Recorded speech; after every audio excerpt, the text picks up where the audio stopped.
Deewana movie review. Movie అయితే పర్లేదు, డీసెంట్గా ఉంది. వీకెండ్ అలా ఫ్యామిలీతో చూడొచ్చు. స్టోరీ గురించి చెప్పాలంటే కొత్తగా ఏం లేదు. స్టోరీ రొటీన్ స్టోరీయే. హీరో హీరోయిన్ని లవ్ చేస్తాడు. ఆ తర్వాత ఏం జరిగింది అనేదే స్టోరీ. బట్ డైరెక్టర్ ఈ స్టోరీ చుట్టూ మంచి మంచి సబ్‌ప్లాట్స్ రాసుకున్నాడు అండ్ మంచి మంచి క్యారెక్టర్స్ రాసుకున్నాడు. మూవీకి హైలైట్స్ వచ్చేసి ప్రీ ఇంటర్వెల్, ఇంటర్వెల్, ఆ తర్వాత ప్రీ క్లైమాక్స్, క్లైమాక్స్. ఈ సీన్స్ చాలా బాగా వర్కౌట్ అయ్యాయి. Music director Eshwar. సాంగ్స్ చాలా బాగున్నాయి.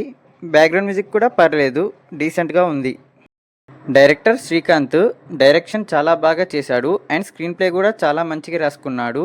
ఎస్పెషల్లీ సెకండ్ హాఫ్లో కొన్ని సీన్స్ అయితే చాలా బాగా రాసుకున్నాడు, చాలా బాగా ప్రజెంట్ చేశాడు. ఎస్పెషల్లీ ఒక పోలీస్ స్టేషన్ సీన్ ఉంటుంది అండ్ ప్రీ క్లైమాక్స్లో ఒక ఫ్రెండ్ది ఒక సీన్ ఉంటుంది. ఆ సీన్స్ అయితే చాలా బాగున్నాయి. బట్ స్టోరీయే ఇంకాస్త స్ట్రాంగ్గా రాసుకుంటే బాగుండు. అలాగే ఎమోషనల్ సీన్స్ కూడా పర్లేదు, డీసెంట్గా ఉన్నాయి, కనెక్ట్ కూడా అయ్యాయి.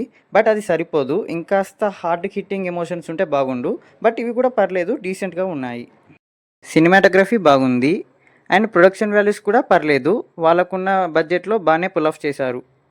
పర్ఫార్మెన్సెస్ గురించి మాట్లాడితే హర్షిత్ పర్ఫార్మెన్స్ చాలా బాగుంది. చాలా మెచ్యూర్డ్గా పర్ఫామ్ చేశాడు. ఎస్పెషల్లీ ఎమోషనల్ సీన్స్లలో పర్ఫార్మెన్స్ చాలా బాగుంది. హీరోయిన్ స్నేహాకి కూడా మూవీలో మంచి క్యారెక్టర్ పడింది అండ్ తన పర్ఫార్మెన్స్ కూడా బాగుంది. సపోర్టింగ్ రోల్స్లో వేణు అండ్ నరేష్ గారికి కూడా మంచి క్యారెక్టర్స్ పడ్డాయి. వాళ్ళ పర్ఫార్మెన్స్ కూడా బాగుంది. ఓవరాల్గా నాకైతే మూవీ డీసెంట్ అనిపించింది. మీరు కనుక మూవీ చూస్తుంటే మీకు ఎలా అనిపించిందో కామెంట్ సెక్షన్లో కామెంట్ చేయండి. ఈ మూవీకి నేను ఇస్తున్న రేటింగ్ 3/5. నా రివ్యూ మీకు నచ్చినట్టయితే నా ఛానల్ని ప్లీజ్ లైక్ చేయండి, షేర్ చేయండి, సబ్స్క్రైబ్ చేయండి.